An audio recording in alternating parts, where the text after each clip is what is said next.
الله وبركاته.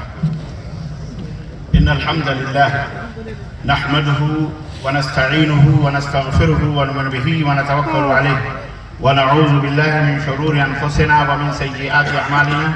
من يهده الله فلا مضل له ومن يضلل فلا هادي له وأشهد أن لا إله إلا الله وأشهد أن محمدا عبده ورسوله. أما بعد فإن خير الحديث كتاب الله وخير الهدي هدي محمد صلى الله عليه وسلم وشر الأمور محدثاتها وكل محدثة بدعة وكل بدعة ضلالة وكل ضلالة في النار.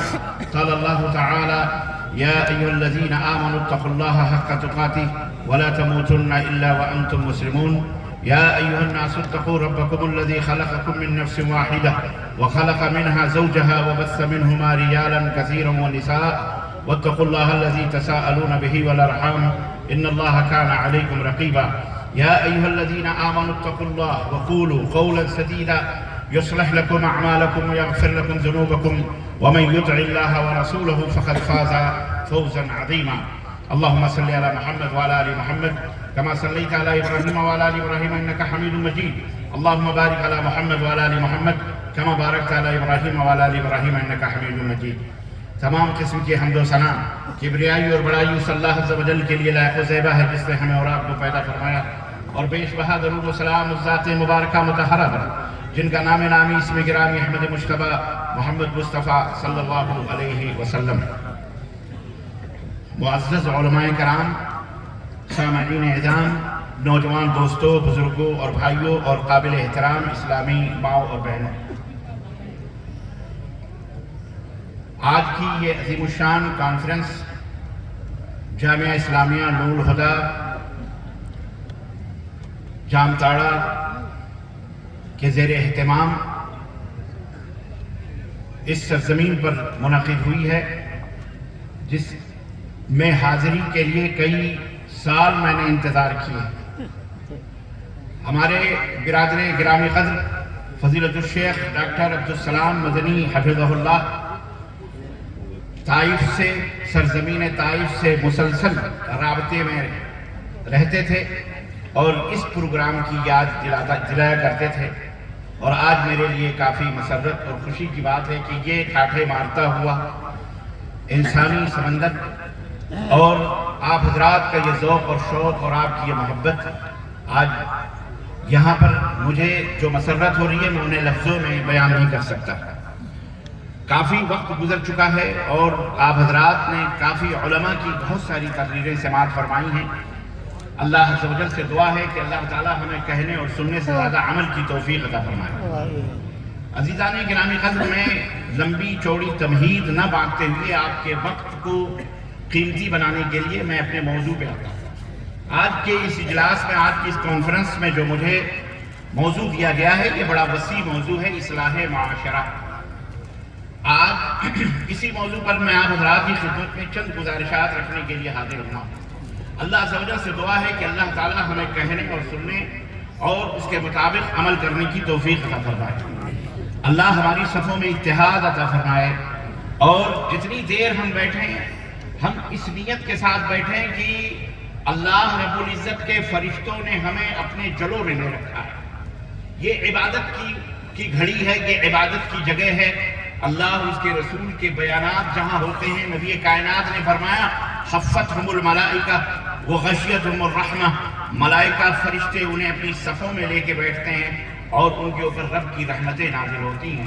اور جب وہ مجلس ختم ہوتی ہے تو اعلان ہوتا ہے کہ ارجعوا الی بیوتکم قد غفرتم، تم اپنے گھروں کی طرف لوٹ جاؤ، اللہ نے تم سب کے گناہوں کو معاف فرما دیا ہے. بولو سبحان اللہ. اتنی عظیم مجلس، بابرکت مجلس ہندوستان کی سرزمین میں، اللہ کی قسم یہ بڑی خوبصورت اور بڑا اچھا لگتا ہے کہ مسلمانوں کے اندر بہرحال وہ ذوق و شوق، حالات اور وقت نامساعد سے ہی ایسے حالات اور وقت بھی آئے جہاں اچھوں کے قدم پھسل جائیں، لیکن ایسے موقع پر ہندوستان کی سرزمین کے مسلمانوں نے اسلام سے اپنی وابستگی اور اسلام سے اپنی محبت کا جو ثبوت آپ نے ہماری ماؤں بہنوں بیٹیوں نے دیا ہے، رب کعبہ کی قسم ہے یہ تاریخ کے تاریخ کے اندر سونے کے پانی سے لکھنے کے قابل ہے۔ آپ کا یہ اجتماع، علماء اکرام کا یہ ذوق اور ولولہ اور ڈاکٹر شیس تیمی کی گفتگو مرکزی جمعیت اہل حدیث کے حوالے سے ہمیں امید تھی کہ ہمارے امیر محترم جناب شیخ فضیلت الشیخ اصغر علی امام مہدی مدنی حفظہ اللہ تشریف لائیں گے، لیکن خیر وہ نہ صحیح تو ڈاکٹر شیس تیمی صاحب حفظہ اللہ موجود ہیں۔ ہمیں بڑی خوشی ہوئی جب جمعیت کی کارروائیاں اور مکمل طریقے سے اللہ تعالیٰ ہماری چھوٹی چھوٹی بڑی بڑی جمعیتوں کو اللہ تبارک تعالیٰ دن دنی رات چوگنی ترقی عطا فرمائے، اور اللہ رب العزت جمعیت اور جماعت کے نوجوانوں کو، ذمہ داروں کو، بزرگوں کو اللہ وہ ہمت عطا فرمائے کہ وہ اس دعوت توحید کو صرف ہندوستانی نہیں دنیا کے گوشے گوشے میں پھیلانے کے لیے بکھریں، اور اللہ تعالیٰ ان مکاتب اور مدارس جن کی سرپرستیاں مالدار طبقہ فرماتے ہیں، آپ حضرات کرتے ہیں، آپ حضرات میں جو تاجر طبقہ ہے، مالدار طبقہ ہے، کھیت والے لوگ ہیں جو لوگ کرتے ہیں، اور علماء الحمدللہ جو آپ جسمانی غذا مہیا کرتے ہیں، تو یہ مشائخ اور یہ علماء آپ کے نونہالان کی روحانی غذا مہیا کرتے ہیں، اور انہیں کتاب و سنت کی تعلیم سے آراستہ و پیراستہ کرتے ہیں۔ عزیزان گرامی، حقیقت یہ ہے کہ جھارکھنڈ کا یہ علاقہ زرخیز علاقہ جو کسی زمانے میں بہار بھی تھا، سب تھا، لکیریں کھینچنے سے دلوں کے اندر لکیریں تھوڑی پیدا ہوتی ہیں، انسانیت تھوڑی تبدیل ہو جاتی ہے۔ یہاں کے علماء، یہاں کے ذروں سے یہاں کے ذرے جو بھی اٹھے ہیں، چاہے وہ بہار اور جھارکھنڈ سب ایک ہی تھا، میں کہنا یہ چاہوں گا کہ متحدہ بہار جو کچھ بھی کہہ لیں آپ، ان کے ذروں سے جو آفتاب اٹھے، ان آفتاب کی کرنوں نے عرب کی سنگلاخ زمینوں، ریگزار زمینوں کو بھی روشن کیا۔ میاں سید نذیر حسین محدث دہلوی تاریخ کا وہ عظیم الشان مرد مجاہد ہے جسے کائنات ہی کون نہیں جانتا، اس مرد مجاہد کو جس نے یہاں سے یہی آپ ہی کے درمیان سے جو اٹھا، اور دہلی کے اندر میاں سید نذیر حسین محدث دہلوی کے جو تلامذہ ہوئے، وہ جہاں عجم کے لوگوں نے علمی پیاس اور تشنگی بجھائی، وہاں عرب کے لوگ بھی آج بھی اس سند پر فخر کرتے ہیں۔ یہ اسی مشائخ جنہیں آپ نہ پوچھ ان خرقہ پوشوں کو آپ یہ نہ دیکھیں کہ بس ایسے ہی ہیں، بلکہ ید بیضا لیے پھرتے ہیں اپنی آستینوں میں۔ جناب علی، تو کہنے کا مطلب یہ ہے کہ آپ کی زمین، آپ کا یہ علاقہ اتنا زرخیز ہے کہ یہ مدارس، یہ مکاتب، یہ علماء، یہ مشائخ پوری دنیا کے اندر، عرب و عجم کے اندر مشہور ہیں، معروف ہیں۔ الحمدللہ یہ ہم سب کے لیے باعث فخر و باعث سعادت ہے۔ اللہ تعالیٰ ہمارے علماء، ہمارے دعات، ہمارے مبلغین، ہمارے مشائخ، اللہ تعالیٰ سب کی حفاظت فرمائے، نظر بس سے بچائے، ہر طرح کے آزمائش اور ہر طرح کی فتنوں سے اللہ تعالیٰ ان مشائخ، ان علماء کو اللہ تعالیٰ محفوظ رکھے۔ عزیزان گرامی، اصلاح معاشرہ میرا موضوع ہے۔ انتہائی اطمینان کے ساتھ بیٹھے، میرے دائیں طرف جو ہمارے شباب نوجوان بیٹھے، میں نے بہت پہلے کہا تھا، سامنے اگر کوئی کارپیٹ چادر بچھا دیتے تو یہ عبادت اور بندگی کا وقت ہے، سحر کا وقت ہے، عزت سے اور احترام کے ساتھ بیٹھیے، تشریف رکھیے اور کچھ لے کے جائیے۔ بہت کچھ آپ نے سیکھا ہے، میں بھی بہت دور سے سفر کر کے آپ کی خدمت میں حاضر ہوا ہوں۔ چند باتیں میں اپنی بہنوں کو، بیٹیوں کو دینا چاہتا ہوں، وہ بھی بڑے اطمینان کے ساتھ بیٹھیں۔ اللہ کی قسم کوئی گپ نہیں ہونی چاہیے، کوئی خسر نہیں ہونی چاہیے، نہ کسی کی ساڑی پر کوئی تبصرہ ہو، نہ کسی کے زیور پہ کوئی تبصرہ ہونا چاہیے۔ میں اپنی بہنوں سے درخواست کروں گا، کیونکہ مجھے پتا ہے کہ یہاں پر بالخصوص اہل الحدیث کے جو اجلاس ہوتے ہیں، اس میں خاندان کے خاندان مختلف گاؤں سے تشریف لاتے ہیں، اور ایک گھر میں ان کی اپنے رشتہ داریاں ہوتی ہیں، اور لوگوں کے گھروں میں کھانے بنتے ہیں، کھاتے ہیں، اور یہ بہت بڑی بھائی چارگی اور اخوت اور معاشرے کے ترقی یافتہ ہونے اور اپنے آبا و اجداد کے روایات اور اپنے رشتے اور ناتوں کو جوڑنے کا ایک بہت بڑا ذریعہ بھی یہ اجلاس اور کانفرنسز بنتے ہیں۔ محبتیں پیدا ہوتی ہیں۔ اللہ تعالیٰ آپ لوگوں کو سلامت رکھے، اللہ آپ لوگوں کو خوشیاں عطا فرمائے، اللہ آپ کی آل اولاد میں اللہ تعالیٰ برکتیں عطا فرمائے، اور اللہ تعالیٰ اس دین اسلام اور اس وطن عزیز کا خدمتگار بنائے۔ تو میں چند زیادہ ٹائم آپ کا نہیں لوں گا، انشاءاللہ تبارک تعالیٰ چند باتیں میں آپ حضرات کے گوش گزار کرنا چاہتا ہوں۔ معاشرہ، ابھی آپ نے ایک چھوٹا سا نمونہ دیکھا کہ اسلام کی بہت زیادہ خوبیاں ہیں، اتنی خوبیاں ہیں کہ وہ قلموں کی قلموں کے درختوں کے قلم اور سیاہی بنا لیں آپ پانیوں کے، تو شاید وہ خوبیاں نہیں ملیں، کیونکہ یہ اسلام جو ایک سلامتی کا دین ہے، جو اپنے معنی کے اندر بھی امن، سلامتی اور شانتی رکھتا ہے، جس نے ہمیں تعلیم دی ہے کہ جب بھی ہم کسی سے ملیں تو کیا کہیں؟ بولو السلام علیکم، یعنی آپ امن اور شانتی کے بانٹنے والے ہیں، پیار و محبت کی خوشبوؤں سے جہاں بھی رہتے ہیں۔ ابھی مولانا نے شعر پڑھا کہ جہاں رہے گا وہی روشنی لٹائے گا، چراغ کا کوئی اپنا مکان نہیں ہوتا۔ مسلمان اسی چراغ کی مانند ہوتا ہے، اسے دہلیز پہ رکھ دو وہاں بھی روشنی لٹائے گا، اسے ممبر و محراب کی زینت بنا لو وہاں بھی وہ روشنی لٹاتا ہے۔ مسلمان جہاں بھی رہتا ہے وہ پیار اور محبت کا جیتا جاگتا ایک درخت ہوتا ہے، ایک پیڑ ہوتا ہے، جیتا جاگتا ایک ثبوت ہوتا ہے۔ وہ بتاتا ہے السلام علیکم کہہ کے کہ لوگوں سنو، ہم دہشت گرد نہیں ہیں، ہم آتنکواد نہیں ہیں، ہم آتنکوادی نہیں ہیں، ہم ٹیررسٹ نہیں ہیں، بلکہ ہم تو امن و سلامتی کی خوشبوئیں کائنات کے اندر بکھیرنے والے ہیں۔ کیوں؟ اس لیے کہ ہم اس پروردگار کے بندے ہیں جس پروردگار نے یہ برہمانڈ بنایا، جس نے زمین بنائی، جس نے آسمان بنائے، جس نے ہمیں میٹھے چشمے دیے، جس نے ہمیں دریا، نہر، سمندریں دی، جس نے ہمیں آسمان سے بارش کو برسا کر اناج دیے، جس نے ہمیں مختلف قسم کے رنگ و نسل، مختلف قسم کی چیزیں عطا فرمائیں۔ اس اللہ نے ہمارے لیے سورج کا چراغ جلایا، رات دی، دن دیا، اسی اللہ کے ہم پیدا کیے ہوئے بندے ہیں، اللہ کی عبادت و بندگی کرنے والے۔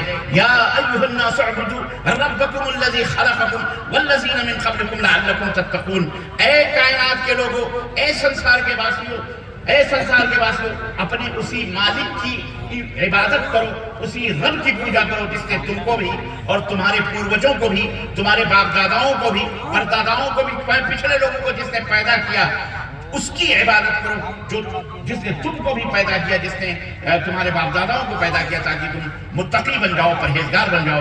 وہ رب کون ہے؟ وہ رب وہ ہے جس نے آسمان سے، جس نے زمین کا بہترین بچھونا تمہارے لیے بچھایا، وَأَنزَلَ مِنَ السَّمَاءِ مَاءً، اور آسمان سے پانی اتارا ہوا، فَأَخْرَجَ بِهِ مِنَ الثَّمَرَاتِ رِزْقًا لَكُمْ۔ اس رب کی عبادت و بندگی کرو۔ تو مسلمان وہ ہے جو اپنے وجود سے دنیا کے اندر رحمت ہی رحمت ہوتا ہے، باعث برکت ہوتا ہے، وہ جہاں بیٹھتا ہے وہاں رب کی رحمتیں نازل ہوتی ہیں۔ تو عزیزان گرامی، ہمیں ہر جگہ اسی طرح رہنا ہے۔ تو معاشرے کی جو اصلاح ہے، معاشرہ سماج کو کہتے ہیں، سوسائٹی کو کہتے ہیں، جہاں چند لوگ رہتے ہیں اسے سماج کہا جاتا ہے، اور اس معاشرے کی جو اینٹ ہوتے ہیں، پہلی بنیاد ہوتے ہیں، اس کا نمونہ ابھی آپ نے دیکھا ان دو عزیزوں کی اور دولہا۔ اللہ تعالیٰ نے قرآن کریم میں فرمایا وَمِنْ آیَاتِهِ أَنْ خَلَقَ لَكُمْ أَزْوَاجًا مِنْ أَنفُسِكُمْ۔ اللہ کی نشانیوں میں سے ایک نشانی ہے کہ تمہیں میں سے تمہاری بیویوں کو اللہ نے پیدا فرمایا۔ یہ اللہ کی نشانی ہے، بہت بڑی چیز اللہ کی نشانی۔ یہ زمین ہے، یہ آسمان ہے، یہ سورج ہے، چاند ہے، تو یہ بیویاں بھی، یہ عورتیں بھی اللہ کی نشانیوں میں سے ایک نشانی ہے کہ اللہ نے ہمیں میں سے ہماری بیویوں کو پیدا فرمایا۔ اور اللہ نے کیوں پیدا کیا ان کو؟ عورت دنیا کے اندر کیوں آئی ہے پتہ ہے آپ کو؟ اللہ رب العزت فرماتا ہے لِتَسْكُنُوا إِلَيْهَا وَجَعَلَ بَيْنَكُمْ مَوَدَّةً وَرَحْمَةً۔ یہ محبت اور مودت اللہ نے دونوں کے درمیان پیدا فرمائی ہے۔ یہ اجنبی لڑکے، وہ اجنبی لڑکی، کسی کی بیٹی، کسی کی نور چشم، اور یہ کسی کے عزیز، کسی کے نور چشم بیٹے، اب یہ دونوں ملیں گے۔ اللہ نے ان اجنبی دلوں کے اندر محبت پیدا کی۔ یہ کس نے محبت پیدا کی؟ مودۃ و رحمہ، محبت بھی پیدا کی اور شفقت و رحمت بھی پیدا کی۔ ایک عورت کا رتبہ، ایک عورت کا مقام، یہ عورت ہے جس کی ڈیفینیشن، جس کی تعریف اور جس کی خوبی خود اللہ بیان فرما رہا ہے کہ تمہارے اور اس کے دلوں میں اللہ نے محبت پیدا کی۔ عورت محبت کی دیوی ہے، عورت پیار اور محبت کا مجموعہ ہے، عورت نفرت و عداوت کے لیے نہیں بنائی گئی، عورت شفقت و پیار کا سراپا ہے، ایک دم یوں سمجھیے۔ تو یہ عورت اللہ رب العزت نے لِتَسْكُنُوا إِلَيْهَا کیوں پیدا کیا؟ تاکہ اس سے سکون قلب حاصل ہو، سکون دل حاصل ہو، دلوں کو قرار اور چین۔ شوہر باہر سے تھکا مادہ آتا ہے، انتہائی پریشان آتا ہے، یا پسینے سے غرق ڈوبا ہوا آتا ہے، دروازہ کھٹکھٹاتا ہے، ایک نیک اور بیوی کی پہچان اور اس کی علامت یہ ہے کہ انتہائی شفقت و محبت سے پیار سے دروازہ کھولتی ہے، مسکرا کر اس کا سواگت کرتی ہے، اس کا استقبال کرتی ہے اور شوہر کو گھر میں لاتی ہے، ٹھنڈے پانی دیتی ہے، اس کے پسینے پوچھتی ہے، اس کے موزے، اس کے سوکس، اس کے جوتے، اس کے لیے جو کچھ بھی کھانا پانی جو کچھ بھی گھر میں میسر ہے پیار اور محبت سے اسے پیش کرتی ہے۔ شوہر اپنے سارے دکھ اور سارے اپنے غم کو بھول کر اپنے بیوی کے حسن اور اس کے جمال، اس کی آنکھوں میں کھو جاتا ہے، اس کی خوبصورتی میں کھو کر کے وہ سارے دنیا کے غم اور الم کو بھول جاتا ہے۔ اللہ کے رسول صلی اللہ علیہ وسلم سے پوچھا گیا، میں اصلاح معاشرہ کی بات ہے، آج ہمارے معاشرے ٹوٹ رہے ہیں، بکھر رہے ہیں، طلاق کی کثرتیں ہو رہی ہیں، لوگ بیویوں سے دور بھاگ رہے ہیں، کیوں؟ اور نہ جانے کیا کیا دوسری طرف ان کی نگاہیں پڑ رہی ہیں، دوسری طرف وہ لوگ دوسروں کے گھروں میں جھانکنا شروع کرتے ہیں، استغفر اللہ، جو اسلام کے اندر حرام ہے۔ اس کی وجہ میں سمجھتا ہوں خود یہ عورت ہے۔ لوگ یہ بعض عورتیں تعویذ اور گنڈوں کے چکر میں پڑ جاتی ہیں، جھاڑ پھونک والوں کے پاس جا جاتی ہیں، میرا شوہر مجھ سے محبت نہیں کرتا، میرا شوہر مجھے چاہتا نہیں، وہ فلانے پڑوسن کو دیکھتا ہے، وہ جدھر جاتا ہے ادھر جاتا ہے، ایسا کرتا ویسا کرتا، مجھے تعویذ بنا کے دے دو، مجھے پن بابائیں ڈھونگیوں پاکھنڈیوں کی دکانیں کھلی ہیں جناب عالی۔ اور جناب عالی کیا کیا نہیں کرتے، یہ کبھی الٹا کبھی سیدھا خود یوز بھی کرتے ہیں، نالائق اللہ انہیں ہلاک کرنا، بولو آمین۔ ہاں تو میں اپنی ماں بہنوں بیٹیوں سے کہنا چاہوں گا، اللہ کے لیے تمہیں ان دروازوں کو دیکھنے کی ضرورت کیا ہے؟ اللہ نے تمہارے اندر خود ایک سحر، ایک جادو رکھا ہے، تم ایک خود جادو تمہارے اندر وہ چیز موجود ہے۔ اگر تمہارا شوہر کہیں ادھر ادھر بھٹکتا ہے تو اس کا مطلب یہ ہے آپ کو یہ سوچنا ہے کہ وہ کمی ہمارے اندر ہے، ہمارے اندر آپ کیا کمی ہے؟ شوہر کیوں دوسرے کی عورتوں کی طرف مائل ہوتا ہے؟ ظاہر ہے ہو سکتا ہے کہ وہ آپ کا اور اس کا مقابلہ کروا رہا ہو، اس کو وہ زیادہ اسے خوبصورت یوں لگتی ہے کہ وہ نظافت رکھتی ہے، صفائی رکھتی ہے، ستھرائی رکھتی ہے، برش منجن کرتی ہے، اپنے ناخن کاٹ کے رکھتی ہے، میل کچیل سے دور رہتی ہے، روزانہ نہ صحیح تو کم از کم بڑی زور ہنس رہے ہیں، روزانہ نہ صحیح تو کم از کم 2-1 دن میں نہا لیتی ہے اپنے جسم۔ عورت کے لیے خوشبو بھی حلال ہے، اپنے گھر کے اندر وہ خوشبو لگا کے رکھتی ہے۔ اور آج کے زمانے میں بہت سارے شوہر لپسٹک پسند کرتے ہیں، یہ بھی جائز ہے۔ ہر زینت وہ چیز جو عورت کے لیے زینت ہے وہ اپنے شوہر کے لیے وہ استعمال کر سکتی ہے۔ بہت سارے مولوی کہتے ہیں کہ لپسٹک نہیں لگانا چاہیے، بیوقوف، جبھی تو ادھر ادھر لوگ آنکھیں سینکتے ہیں، ایسے مشورے نہ دیا کرو، ہے کہ نہیں؟ تو صحیح بات یہ ہے کہ یہ تمام زیب و زینت کی چیزیں استعمال ہماری مائیں بہنیں بیٹیاں کرنے چاہیے۔ اس کو شوہر رہتے بھی بیوہ بنا کے رکھے ہوئے تو کیا ہوگا؟ غلط بات۔ تو یا عورت کو دیکھو، اللہ کے نبی صلی اللہ علیہ وسلم کیا فرماتے ہیں؟ اللہ کے رسول صاحب فرماتے ہیں، جب پوچھا گیا کہ اللہ کے نبی سب سے اچھی عورت کی نشانی بتائیں، حکیم الامت تھے ہمارے نبی، اللہ ان کے اوپر کروڑ رحمتیں نازل فرمائے، اللہ انہیں تمام امت کے قیامت تک آنے والے بندوں کی طرف سے انہیں اجر عظیم عطا فرمائے۔ انہوں نے کیا نہیں بتایا جو آپ ادھر ادھر بھٹک رہے ہیں، آپ ادھر ادھر دوائیں ڈھونڈ رہے ہیں، اللہ کے نبی نے سب بتایا، اللہ کی قسم بتلا رہا۔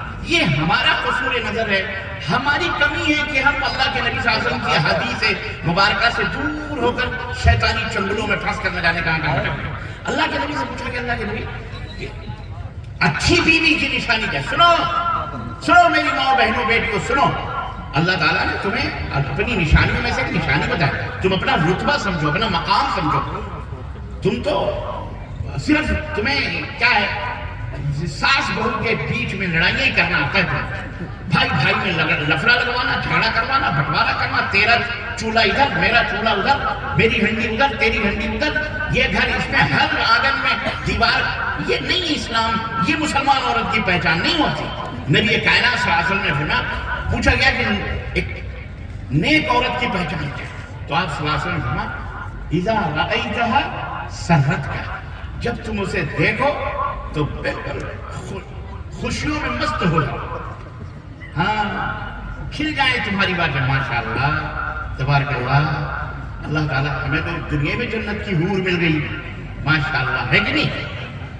ہاں اور اسی لیے کہا گیا ہے شادی کرنے سے پہلے دیکھ لیا کرو، خواہ ماں باپ کے کہنے میں نہ آیا کرو، اپنا بھی دیکھ لیا کرو۔ ابا کہہ رہے ہیں کہ ہاں بیٹا، امی کہہ رہی ہاں بیٹا بہت اچھی ہے، تو ہمیں بھی دکھا دو۔ ایک نظر دکھانے میں کیا مشکل ہے؟ ہمارے لوگ فوٹو دکھائیں گے، اما فوٹو سے کیا ہوتا ہے؟ شریعت تمہیں اجازت دیتی ہے اپنی بیٹیاں، بس یہ ہے کہ پہلے پورے طے توائے ہو جائیں، ٹھیک ہے، ابتدائی طور پر کچھ ہو جاتا ہے، لیکن لڑکیوں کو دکھانا چاہیے اور سادہ سودہ بنا کے دکھانا چاہیے۔ یہ نہیں کہ میک اپ لگا کے دکھا دیا، اب یہ بیچارہ لٹو ہو گیا، ہاں ہو گئی، اب نکاح تو ہم نے پڑھا دیا جناب علی، اب گھر میں گئے اور جو گھونگٹ اٹھا تو مارے ڈر کے پیچھے ہی بھاگ گیا، وہ پلٹ کر کے، یہ تو ہم نے دیکھی نہیں تھی، دکھائی کسی اور کو، نکاح کروا دیا کسی اور سے، اور بعد میں مصیبت ہو جائے۔ ایسا نہیں ہونا ہے کہ نہیں؟ بلکہ دیکھو یہ اللہ، یہ ہم اور تم محبت نہیں کرتے، یہ اللہ کہتا ہے وَجَعَلَ بَيْنَكُمْ مَوَدَّةً وَرَحْمَةً، اللہ محبت پیدا کرتا ہے، اللہ کو رحمت ڈالتا ہے۔ تو نیک بیوی کی، اچھی بیوی کی پہچان کیا ہے؟ اچھی بیوی کی پہچان یہ ہے کہ جب تم اسے دیکھو تو اسے خوش کرو۔ یہ نہیں کہ شوہر گھر میں آیا، دروازہ کھٹکھٹائے جا رہا ہے، کھٹکھٹائے جا رہا ہے، تم نے کھولا، منہ کے اوپر لعنتیں پڑی ہوئی، چپڑے ہوئے منہ، کیا ہوا؟ حال کیا پوچھے؟ نہیں میرے سر میں بڑا درد ہے، اور سر پہ وہ پٹے اٹے باندھ کر کے اور جا کر کے بسترے پہ لیٹ خلاص جاؤ۔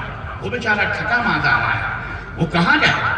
اب ایک دفعہ ہو گیا، دو دفعہ ہو گیا، کئی دفعہ، اگر تمہارے اتنے تو نخرے تو برداشت نہیں کر سکتا، دوائیں بھی آ رہا ہے، سب کچھ، یہاں خرابی پیدا ہوتی ہے۔ ہم سب بیٹی والے ہیں اور ہم سب کی بیٹیاں کہیں نہ کہیں بیاہی جانے والی ہیں۔ یہ ذمہ داری ماں باپ کی ہوتی ہے کہ وہ ماں باپ اپنی بیٹی کی تربیت کریں، انہیں بتائیں، انہیں فاطمہ الزہرا کی سیرت بتائیں، عائشہ صدیقہ رضی اللہ تعالی عنہما کی سیرت بتائیں کہ فاطمہ الزہرا نبی کی خدمت میں حاضر ہوتی ہیں۔ جناب علی کچھ غزوے سے لوڈیاں کیا کہتے ہیں، غلام آتے ہیں، پکڑے جاتے ہیں اور آتے ہیں غزوے سے فاطمہ الزہرا رضی اللہ تعالیٰ عنہ کے پاس۔ حضرت علی رضی اللہ تعالیٰ عنہ جو نبی کے چچیرے بھائی بھی ہیں اور نبی صلی اللہ علیہ وسلم کے داماد بھی ہیں، آتے ہیں، کہتے ہیں فاطمہ ہاتھوں میں تو تمہارے گھٹے پڑ گئے چکی چلاتے چلاتے، پانی کی ڈول کھینچتے کھینچتے۔ کچھ خادم آئے ہیں نبی صلی اللہ علیہ وسلم کے پاس، جاؤ اپنے ابا سے کہہ دو کہ کم از کم ایک دو غلام تمہیں دے دیں، کم از کم کنویں سے پانی بھرنے کے لیے۔ نبی کی بیٹی ہیں، نبی کی بیٹی ہیں، سیدہ ہیں، فاطمہ ہیں اور جنت کی عورتوں کی سردار ہیں، اللہ کے نبی نے بشارت دی، نبی کے دل کا ٹکڑا ہیں۔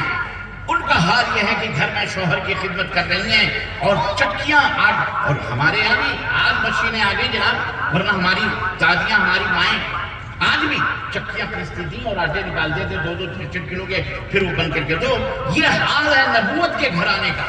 کہنے لگے کہ جا کے ابا سے کہہ دو اپنے کچھ نوکر دے دیں تاکہ تمہارے لیے آسانی ہو جائے۔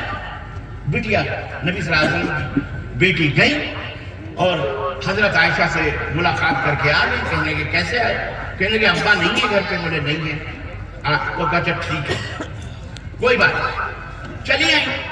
بعد میں نبی صلی اللہ علیہ وسلم گھر پہ آئے، اب یہاں بھی دیکھو گھر پہ آئے، حضرت عائشہ رضی اللہ تعالیٰ عنہ نے کہا کہ فاطمہ آئی تھی۔ کہنے لگے کیوں؟ کہنے لگے کچھ بتایا نہیں، بس آئی تھی اور چلی گئی آپ کو پوچھ کر کے۔ اب دیکھیں یہ نبی صلی اللہ علیہ وسلم کا کردار دیکھیں۔ ہمارے یہاں جو نا رات ہو گئی، ہمارے یہاں تو رات کو باپ کبھی بیٹی کے گھر بھی نہیں جائے گا، چاہے مر جائے، پوچھنے نہیں جاتا۔ نہیں، بیٹی داماد کے ہاں رات کو نہیں جایا کرتے، ہے کہ نہیں؟ یہاں بھی ہے، سانج سویرے نہیں جاتے، پتہ نہیں پریشان، لیکن نہیں، ایسا نہیں ہونا چاہیے۔ بیٹیوں کی دیکھ ریکھ، داماد کی دیکھ ریکھ کرنی چاہیے۔ اللہ کے نبی کا کردار دیکھو کہ اللہ کے رسول صلی اللہ علیہ وسلم اسی وقت الٹے پاؤں بیٹی کے گھر گئے اور آواز دی اور کہنے لگے، اب سو گئے تھے، وہ سو گئے تھے، اللہ کے رسول صلی اللہ علیہ وسلم اندر گئے اور فاطمہ الزہرا رضی اللہ تعالیٰ عنہ کہتی ہیں کہ آپ آئے اور علی اور ہمارے دونوں کے بیچ میں بیٹھ گئے، تو آپ نے کہا الا رسلکما، الا رسلکما، اپنی اپنی جگہ پہ سوئے رہو، اپنی اپنی جگہ پہ سوئے رہو۔